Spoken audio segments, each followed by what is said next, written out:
Viewers, എല്ലാവർക്കും ദിജോസ് വേൾഡിൻ്റെ പുതിയൊരു വീഡിയോയിലേക്ക് സ്വാഗതം. പ്രഗ്നൻ്റ് ആകുന്ന സ്ത്രീകളിൽ 60% സ്ത്രീകൾക്ക് ഉണ്ടാകുന്ന ഒരു ഏർലി പ്രഗ്നൻസി ലക്ഷണത്തിനെ പറ്റിയിട്ടാണ് ഇന്നത്തെ വീഡിയോയിൽ സംസാരിക്കുന്നത് കേട്ടോ. അപ്പോൾ നമുക്ക് വീഡിയോ സ്റ്റാർട്ട് ചെയ്യാം.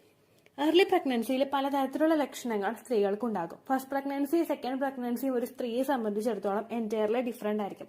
ചില സ്ത്രീകൾക്ക് പ്രഗ്നൻസിയുടെ ലക്ഷണങ്ങൾ എല്ലാം തന്നെ ഉണ്ടാകും. മറ്റു ചില സ്ത്രീകൾക്ക് യാതൊരു തരത്തിലുള്ള പ്രഗ്നൻസി ലക്ഷണങ്ങളും ഇല്ലാതെ പ്രഗ്നൻസി പോസിറ്റീവ് ആകുന്നവരും ഉണ്ട്.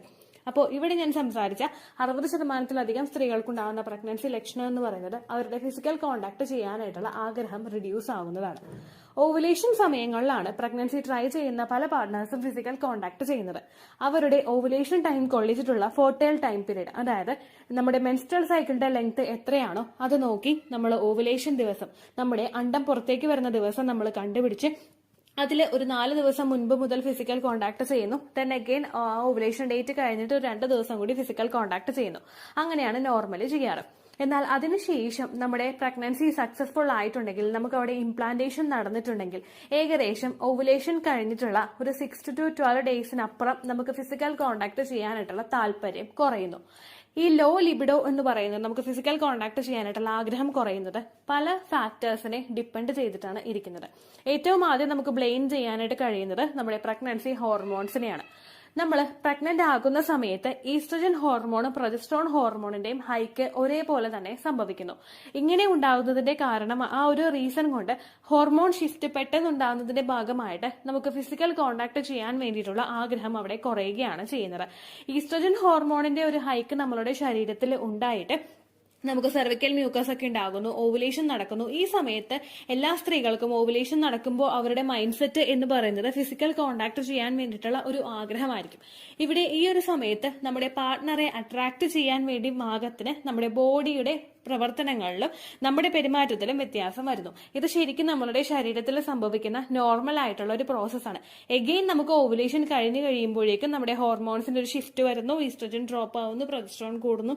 അങ്ങനെയുള്ള സമയത്ത് പെട്ടെന്ന് തന്നെ ആ ഒരു ലിബിഡോയിൽ നമുക്ക് ചേഞ്ചസ് അനുഭവപ്പെടാം. ഇത് രണ്ടും കൂടി ഒരുമിച്ച് ഇൻക്രീസ് ആകുന്ന സമയത്താണ് ലോ സെക്സ് ഡ്രൈവ് പല സ്ത്രീകൾക്കും ഉണ്ടാകുന്നത്.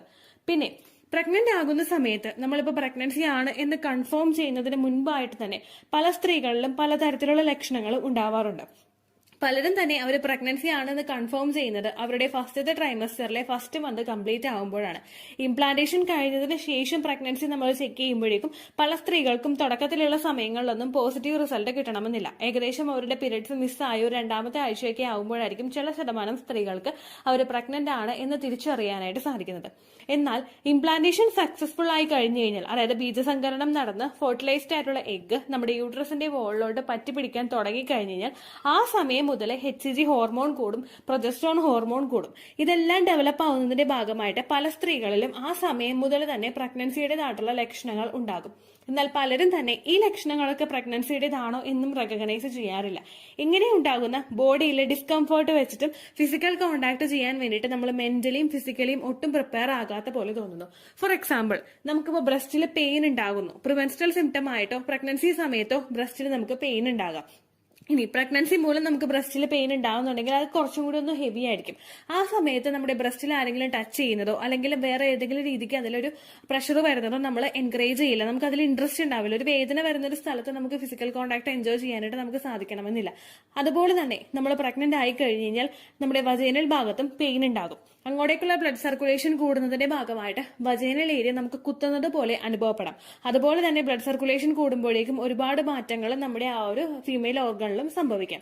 ഇങ്ങനെയൊക്കെ ഉണ്ടാകുന്ന ഒരു ഡിസ്കംഫർട്ട് വെച്ചിട്ട് പലർക്കും തന്നെ ഫിസിക്കൽ കോണ്ടാക്ടിന്റെ ആ ഒരു പ്രോസസ്സ് എൻജോയ് ചെയ്യാനായിട്ട് സാധിക്കില്ല. തുടക്കത്തിൽ തന്നെ ഉണ്ടാകുന്ന ഒരു വ്യത്യാസം പലർക്കും തന്നെ ആ സമയങ്ങളിൽ പ്രഗ്നൻസിയുടേതാണോ എന്ന് പോലും തിരിച്ചറിയാൻ പറ്റാത്ത ഒരു സിറ്റുവേഷൻ ഉണ്ട്. മറ്റു ചില സ്ത്രീകൾക്കെന്ന് പറയുമ്പോഴേക്കും സ്മെല്ലിന് സെൻസിറ്റിവിറ്റി ഉണ്ടാകും.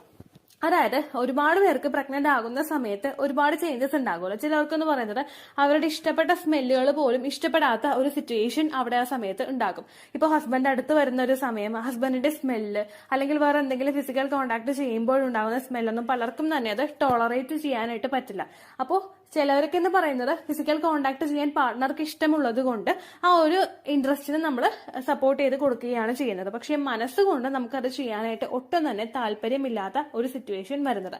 അറിഞ്ഞോ അറിയാതെയോ നമ്മൾ പ്രഗ്നന്റ് ആകുന്ന സമയത്ത് നമ്മൾ പ്രഗ്നൻസി ഡിറ്റക്ട് ചെയ്യുന്നതിന് മുൻപ് തന്നെ ഇത്തരത്തിലുള്ള ചേഞ്ചസ് നമുക്ക് അനുഭവപ്പെടാം. അടുത്തൊരു വ്യത്യാസം എന്ന് പറയുന്നത് പ്രഗ്നന്റ് ആകുമ്പോഴേക്കും പ്രൊജസ്ട്രോൺ ഹോർമോൺ ഇൻക്രീസ് ആകുന്നതോടൊപ്പം നമ്മുടെ ഡൈജസ്റ്റീവ് സിസ്റ്റത്തിലും ആ വ്യത്യാസങ്ങൾ ഉണ്ടാകും. നമുക്ക് വയറിന് അസ്വസ്ഥതകൾ ഉണ്ടാകും, ബുദ്ധിമുട്ടുകൾ ഉണ്ടാകും, ബ്ലോട്ടിംഗ് അനുഭവപ്പെടും. അതായത് നമുക്ക് വയറ് ഭയങ്കര ഹെവി ആയിട്ട് വേദന ഇടക്കിടക്ക് വരുന്നത് പോലെ, വയറ് ദഹിക്കാതെ ഭക്ഷണം കിടക്കുമ്പോൾ നമുക്കൊരു ഡിസ്കംഫോർട്ട് ഉണ്ടാവില്ലേ, ഗ്യാസ് വന്ന് തിങ്ങുന്നത് പോലെയുള്ള ബുദ്ധിമുട്ടുകൾ, അങ്ങനെ പല ഡിസ്കംഫോർട്ടും നമ്മളുടെ ശരീരത്തിൽ ആ ഒരു പ്രഗ്നന്റ് ആകുന്ന സമയത്ത് ഉണ്ടാകും. അത് മാത്രമല്ല, പ്രഗ്നൻസി തുടങ്ങുന്ന ഒരു സമയത്ത് റിലാക്സിൻ എന്ന് പറയുന്ന ഒരു ഹോർമോൺ നമ്മളുടെ ശരീരത്തിൽ ഇൻക്രീസ് ആവുന്നുണ്ട്. ഓൾറെഡി നമ്മുടെ ശരീരത്തിൽ ഉണ്ടാകുന്ന റിലാക്സിൻ ഹോർമോൺ പക്ഷെ നമുക്ക് ഡിറ്റക്ട് ചെയ്യാൻ വരെ പാകത്തിനുള്ള ലെവലിലായിരിക്കില്ല പ്രഗ്നൻസി ആകുന്നതിന് മുൻപ് ഉണ്ടാവുന്നത്. എന്നാൽ പ്രഗ്നൻസി ആകുമ്പോഴേക്കും നമ്മുടെ മസിൽസ്, നമ്മുടെ ജോയിന്റ്സ് ഒക്കെ ഒന്ന് സ്ട്രെച്ച് ആകാൻ വേണ്ടിയിട്ട് റിലാക്സിൻ ഹോർമോൺ ശരീരത്തിൽ കൂടുതലായിട്ട് പ്രൊഡ്യൂസ് ചെയ്യാൻ തുടങ്ങും. ഈ റിലാക്സിൻ ഹോർമോൺ പ്രൊഡ്യൂസ് ആകുന്നതിന്റെ ഭാഗമായിട്ട് നമുക്ക് മസിൽസിൽ പെയിൻ ഉണ്ടാകും, ജോയിന്റ്സിൽ പെയിൻ ഉണ്ടാകും, ബാക്ക് പെയിൻ ഉണ്ടാകും, അതുപോലെ അബ്ഡോമൻ പെയിൻ ഉണ്ടാകും. ഇങ്ങനെയൊക്കെയുള്ള ഡിസ്കംഫർട്ട് വെച്ചിട്ട് പലർക്കും തന്നെ ഫിസിക്കൽ കോണ്ടാക്ട് ചെയ്യാനായിട്ട് ഇൻട്രസ്റ്റ് ഉണ്ടാവില്ല. അപ്പോൾ ഈ ഒരു കേസ് കൊണ്ട് പലരും പറയുന്ന, ഡോക്ടേഴ്സ് വരെയും പറയുന്ന ഒരു ലക്ഷണമാണ് ഫിസിക്കൽ കോണ്ടാക്ട് ചെയ്യാനായിട്ട് നമുക്ക് ലിബിഡോ കുറയുന്നത്, ലോ സെക്സ് ഡ്രൈവ് നമുക്ക് ഉണ്ടാവുന്നത് കേട്ടോ. പലർക്കും പ്രഗ്നന്റ് ആകുന്ന സമയത്ത് ചിലപ്പോൾ ആദ്യത്തെ ട്രൈമസ്റ്ററിൽ ഈ ബുദ്ധിമുട്ടുകൾ ഉണ്ടാകും. അതിനുശേഷമുള്ള സമയങ്ങളിൽ ചിലപ്പോൾ ഈ ബുദ്ധിമുട്ട് കുറയുകയാണ് ചെയ്യാറ്. എന്നാൽ മറ്റു ചിലർക്ക് അവരുടെ ആ ഒരു പ്രഗ്നൻസിയുടെ എൻറ്റയർ ആ ഒരു ടൈം 3 ട്രൈമസ്റ്ററും ഈ ഒരു ഡിസ്കംഫർട്ട് ഉണ്ടാകും. അതിനുശേഷം കുഞ്ഞായി കഴിയുമ്പോഴേക്കും നമുക്ക് ഈ ഒരു കണ്ടീഷൻ തിരിച്ചങ്ങോട്ട് മാറി നമ്മൾ നോർമലായിട്ട് മാറാനാണ് സാധ്യത കേട്ടോ. അപ്പോൾ ആ ഒരു ബുദ്ധിമുട്ട് അപ്പോൾ തുടക്കത്തെ സ്റ്റേജിൽ കണ്ടെന്ന് വിചാരിച്ചിട്ട് നിങ്ങൾ വിഷമിക്കേണ്ട ആവശ്യമില്ല. പിന്നെ ഓവുലേഷൻ കഴിഞ്ഞിട്ടുള്ള സമയങ്ങളിൽ ഏകദേശം നമ്മുടെ ഫസ്റ്റത്തെ ട്രൈമസ്റ്ററിൽ ഫിസിക്കൽ കോണ്ടാക്ട് ചെയ്യുന്നത് അവോയ്ഡ് ചെയ്യുന്നതാണ് നിങ്ങളുടെ ബോഡിയെ ഒന്ന് സപ്പോർട്ട് ചെയ്യുന്നതിനും അതുപോലെ മറ്റുള്ള എന്തെങ്കിലും കോംപ്ലിക്കേഷൻസ് ഉണ്ടാകാതിരിക്കാൻ വേണ്ടിയിട്ടും നല്ലത്. ഫിസിക്കൽ കോണ്ടാക്ട് ചെയ്യുമ്പോഴേക്കും ചിലരിൽ യൂട്രസിൽ കോൺട്രാക്ഷൻസ് ഉണ്ടാകുന്നതിന് കാരണമാകുന്നു. ചിലർക്കൊന്ന് ചിന്തിച്ചാൽ മനസ്സിലാകും, അവരുടെ പീരിയഡ്സ് അടുക്കുന്ന സമയങ്ങളിൽ ഫിസിക്കൽ കോണ്ടാക്ട് ചെയ്യുമ്പോഴേക്കും ചിലർക്ക് പീരിയഡ്സ് പെട്ടെന്ന് തന്നെ വരാറുണ്ട് കേട്ടോ. അപ്പൊ അങ്ങനെയുള്ളവർക്കൊക്കെ ഏറ്റവും കൂടുതൽ ആ സമയത്ത് ഫസ്റ്റത്തെ ട്രൈമസ്റ്ററിൽ ഏറ്റവും കൂടുതൽ ആദ്യത്തെ 3 മാസം ഫിസിക്കൽ കോണ്ടാക്ട് അവോയ്ഡ് ചെയ്യുന്നതാണ് നല്ലത്. അതിനുശേഷമുള്ള സമയങ്ങളിൽ നിങ്ങൾ ഫിസിക്കൽ കോണ്ടാക്ട് ചെയ്യുന്നതുകൊണ്ട് കുഴപ്പമില്ല. ഈവൻ നിങ്ങളുടെ ലാസ്റ്റത്തെ ട്രൈമസ്റ്റർ വരെ ഫിസിക്കൽ കോണ്ടാക്ട് ചെയ്യുന്നത് നിങ്ങൾക്ക് നോർമൽ ഡെലിവറി ഉണ്ടാകുന്നതിനും ഒരു അൾട്ടിമേറ്റ് ഒരു പ്ലഷർ, നമുക്ക് ഒരു ഹാപ്പിനെസ് നമുക്ക് കിട്ടുന്നതിന് സഹായിക്കുന്നുണ്ട് കേട്ടോ. ഫസ്റ്റത്തെ ട്രൈമസ്റ്ററിൽ നിങ്ങൾ മാക്സിമം അവോയ്ഡ് ചെയ്യുക. ഇത്രയേ ഉള്ളൂ വീഡിയോ. യൂസ്ഫുൾ ആയി കാണുമെന്ന് വിശ്വസിക്കുന്നു. യൂസ്ഫുൾ ആവുന്നുണ്ടെങ്കിൽ ലൈക്ക് ചെയ്യുക, ഫ്രണ്ട്സിനൊക്കെ ഷെയർ ചെയ്ത് കൊടുക്കുക കേട്ടോ. എന്തെങ്കിലും സംശയം ഉണ്ടെങ്കിൽ നിങ്ങൾ കമന്റ്സിൽ ചോദിക്കുക. പണ്ടത്തെ വീഡിയോയ്ക്ക് കമന്റ്സ് ഇടുന്നവർക്ക് റിപ്ലൈ ലഭിക്കുന്നില്ലെങ്കിൽ ലേറ്റസ്റ്റ് ആയിട്ട് ഞാൻ ഏത് വീഡിയോ ആണോ അപ്ലോഡ് ചെയ്യുന്നത് അതിന് താഴെ കമന്റ് ഒന്ന് കോപ്പി പേസ്റ്റ് ചെയ്യാനായിട്ട് ശ്രദ്ധിക്കുക കേട്ടോ. അതുപോലെ ഓവുലേഷൻ ഡേറ്റ് കാൽക്കുലേറ്റ് ചെയ്ത് തരാനായിട്ട് റിക്വസ്റ്റ് ചെയ്യുന്ന ആളുകൾ എത്രയാണോ സൈക്കിൾ ലെങ്ത് അത് മെൻഷൻ ചെയ്യാനായിട്ട് ശ്രദ്ധിക്കുക. സൈക്കിൾ ലെങ്ത് എന്നതുകൊണ്ട് ഉദ്ദേശിച്ചത് ഓരോ മാസവും എത്ര ദിവസം കൂടുമ്പോഴാണോ ബ്ലീഡിങ് വരുന്നത് അതാണ് സൈക്കിൾ ലെങ്ത്. കഴിഞ്ഞ മാസം ഒരു 8-ാം തീയതിയാണ് ബ്ലീഡിങ് ആയതെങ്കിൽ ഈ മാസം 6-ാം തീയതിയാണ് ബ്ലീഡിങ് ആയതെങ്കിൽ കഴിഞ്ഞ മാസം 8-ാം തീയതി മുതൽ ഈ മാസം 6-ാം തീയതി വരെ എത്ര ദിവസമുണ്ടോ അത് കാലണ്ടറിൽ എണ്ണി തിട്ടപ്പെടുന്നതാണ് നിങ്ങളുടെ സൈക്കിൾ ലെങ്ത്. സൈക്കിൾ ലെങ്ത് നമ്മൾ കൃത്യമായിട്ട് കാൽക്കുലേറ്റ് ചെയ്യുകയാണെങ്കിൽ ഓവുലേഷൻ ഡേറ്റ് എളുപ്പത്തിൽ കണ്ടുപിടിക്കാൻ വേണ്ടിയിട്ട് ഒരുപാട് ആപ്ലിക്കേഷൻസും ഒരുപാട് ഓൺലൈൻ ആയിട്ടുള്ള വെബ്സൈറ്റുകളും ഇന്ന് നമുക്ക് അവൈലബിൾ ആണ്.